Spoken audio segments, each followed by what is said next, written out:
তো মহিলাদের জন্য বিরাট সুখবর, কারণ আবারও 500 টাকা বাড়ানো হলো লক্ষ্মীর ভান্ডার প্রকল্পে। আপনারা অনেকেই চাইছিলেন লক্ষ্মীর ভান্ডার প্রকল্পের টাকা বাড়ানো হোক, আর আজ অন্তর্বর্তী বাজেটে কিন্তু এই ঘোষণা করা হয়েছে, অর্থাৎ লক্ষ্মীর ভান্ডার প্রকল্পের টাকা আবারও 500 টাকা বাড়ানো হয়েছে।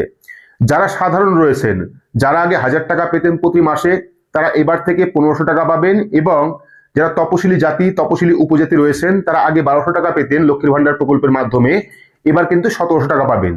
অর্থাৎ 1500 এবং 1700 টাকা পাবেন। আর এই টাকা কিন্তু সামনের মাস থেকে দেওয়া হবে, এটা ফেব্রুয়ারি মাস। পরবর্তী মাস থেকে কিন্তু এই লক্ষ্মীর ভান্ডার প্রকল্পে 500 টাকা আপনারা বেশি পাবেন প্রত্যেকের ব্যাংক অ্যাকাউন্টে। আর ইতিমধ্যেই কিন্তু যে ফেব্রুয়ারি মাসের টাকা, সেটা প্রত্যেকের ব্যাংক অ্যাকাউন্টে ক্রেডিট হয়ে গেছে। শুধু লক্ষ্মীর ভান্ডার প্রকল্প নয়, ডিএ নিয়েও সুখবর রয়েছে, ডিএর টাকাও কিন্তু বৃদ্ধি করা হয়েছে। তো এখানে আপনারা দেখতে পাচ্ছেন 500 টাকা বাড়লো লক্ষ্মীর ভান্ডার প্রকল্পে। বাজেটে বড় সুখবর বাংলার মহিলাদের জন্য। বেড়ে কত হলো, খুশির হাওয়া বাংলার ঘরে ঘরে। এখানে দেখতে পাচ্ছেন লক্ষ্মীর ভান্ডার নিয়ে বড় সুখবর রাজ্য বাজেটে। 500 টাকা বাড়লো লক্ষ্মীর ভান্ডার প্রকল্পে। লক্ষ্মীর ভান্ডারের বর্ধিত 500 টাকার ঘোষণা চলতি মাস থেকেই কিন্তু কার্যকর করা হবে, এমনটা জানিয়েছে রাজ্য বাজেটে।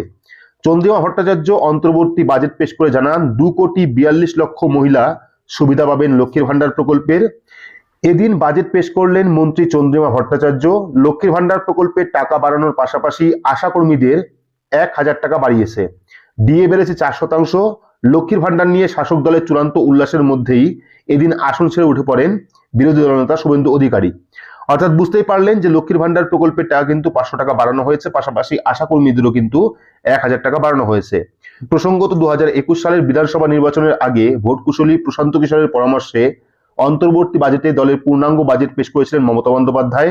এমনকি তৎকালীন অর্থমন্ত্রী অমিত মিত্রের বদলে বাজেট পেশ করেছিলেন মুখ্যমন্ত্রী স্বয়ং। 2021 সালের অন্তর্বর্তী বাজেট পেশ করা হয়েছিল 5 ফেব্রুয়ারি।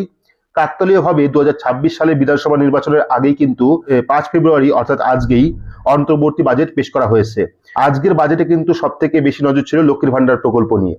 তো জানিয়ে রাখি, এই লক্ষ্মীর ভান্ডার প্রকল্পের যে 500 টাকা বাড়ানো হয়েছে, এটা কিন্তু আপনারা মার্চ মাস থেকেই পাবেন। আপনাদের অ্যাকাউন্টে কিন্তু 500 টাকা বেশি আসবে। যারা 1000 টাকা পেতেন তারা 1500 টাকা পাবেন, যারা 1200 টাকা পেতেন তারা কিন্তু 1700 টাকা পাবেন। তো এই ছিল গুরুত্বপূর্ণ একটি ছোট্ট আপডেট আপনাদের প্রত্যেকের জন্য। ভিডিওটি আপনাদের কেমন লাগলো অবশ্যই কমেন্ট বক্সে কমেন্ট করে জানাবেন। ভিডিওটি ভালো লাগলে লাইক করবেন, চ্যানেলটিকে সাবস্ক্রাইব করে পাশে রাখা বেল আইকনটি প্রেস করে নোটিফিকেশন অল করে রাখবেন। সবার সুবিধার্থে ভিডিওটি শেয়ার করবেন। তো আজকের মতো এইটুকুই, ধন্যবাদ।